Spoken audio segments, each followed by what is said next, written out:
중등팀 교사 여러분 안녕하십니까? 오늘은 The Kings of Israel 두 번째 시간입니다. 이과는 이스라엘의 초대 왕이 되었던 사울에 대한 이야기입니다. 이과 하나님의 말씀에 순종을 주제 말씀을 읽습니다. 사무엘이 사울에게 이르되 왕이 망령되이 행하였도다. 지금 책망을 하고 있습니다. 왕이 하나님 여호와께서 왕에게 내리신 명령을 지키지 아니하셨도다.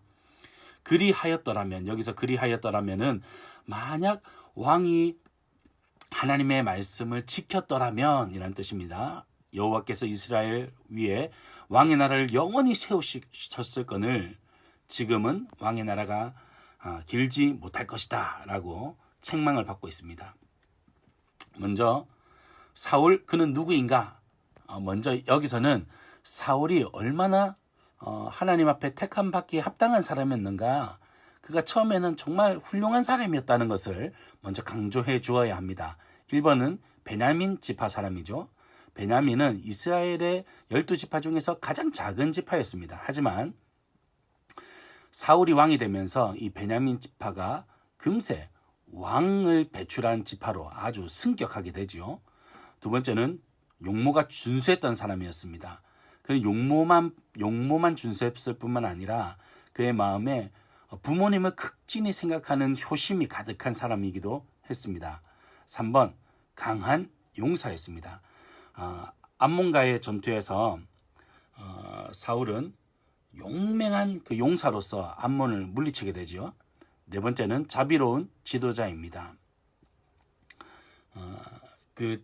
충분히 승리를 거둔 뒤에 그 사람들을 처벌할 수 있었음에도 불구하고 인자와 자비를 베푸는 그런 모습을 보여주죠. 그래서 밑에 보시면 간단한 게임을 할 수 있습니다. 사울은 왕이다 라는 제시문이 있죠.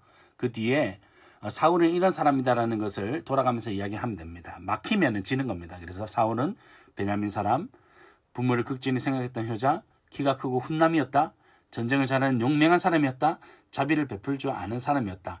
또 우리 친구들이 가지고 있는 성경 지식을 가지고 사울은 뭐 이런 사람이다 라고 얘기할 겁니다. 사울은 두 글자를 가진 사람이었다, 이름이 두 글자였다, 뭐 이렇게도 얘기할 수 있겠죠. 뭐든지 다 허용해 주시면 되겠습니다. 그래서 생각은 소결론입니다. 사울은 멋진 사람이었고 왕으로 세워도 손색이 없을 만한 사람이었다 하는 것을 보여주면 됩니다. 하지만 하나님이 이 같은 사람을 세우셨고 왕으로 은혜를 베푸셨음에도 불구하고 사울은 이제 타락하기 시작합니다. 사울에 대한 하나님의 평가입니다. 사울이 하나님께 버림받게 되었던 결정적인 두 사건을 소개하고 있는데 보시다시피 비교되어 있는 사무엘상 13장과 15장에 나와 있는 말씀입니다. 둘 다 사울이 행하였던 일이었습니다. 13장의 이야기는 블레셋과의 전투에서 블레셋이 쳐들어오자 사울이 통치 2년 때에 베델산에서 사무엘을 기다리지 못하고 먼저 잘못된 제사를 드리게 되죠. 자기가 제사를 드리게 됩니다. 어쨌든 제사를 드리고 나가야 이긴다라고 생각했기 때문이죠. 제사만 드리면 만사 오케이다 이렇게 생각하는 잘못된 신앙이 결국 사울을 망쳐 놓았습니다. 권력 남용과 불순종의 죄악이죠. 사무엘상 15장 말씀은 아말렉과의 전투에서 하나님께서 모든 것을 다 진멸하라 이렇게 말했습니다.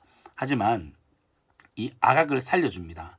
왜냐하면 아각에게 자비를 베풀어주고 또 주변 국가에 자신의 이름을 덕망을 떨치고 혹시라도 이 아각이 나중에 자신에게 좋은 우군이 될까 싶어서 살려두죠.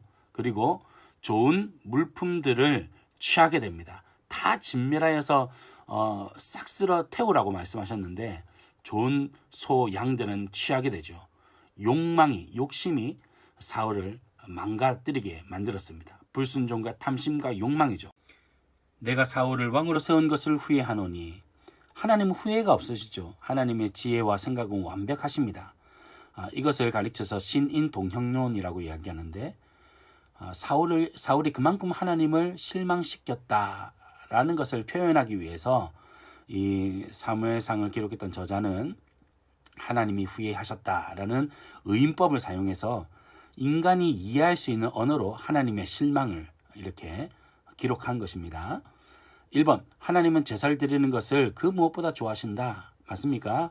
아니죠. 제사만 드리면 된다. 어떻게 살아도 회개하기만 하면 된다. 이런 생각이 하나님이 가장 싫어하는 생각 중에 하나입니다. 둘째로 하나님보다 나 자신의 체면이 중요하다. 아니죠. 하나님 앞에서는 다 우리는 어린아이와 같아야 합니다. 셋째, 하나님은 어떤 상황에서도 하나님의 말씀에 순종하는 사람을 기뻐하신다. 그래서 결론은 예배도 중요합니다. 제사도 중요합니다. 그러나 삶의 예배, 삶으로 순종하는 예배는 더 중요하다는 것을 우리는 강조해야 합니다. 마지막입니다. 순종의 사람 언더우드. 언더우드의 이야기를 할 수 있는 시간이 없을 것 같습니다. 그래서 주일 예배도 중요하지만 삶의 예배는 더 중요하다. 순종의 예배를 하는 기뻐하신다 하는 것을 강조해 주시면 되겠습니다. 감사합니다. 주일날 뵙겠습니다.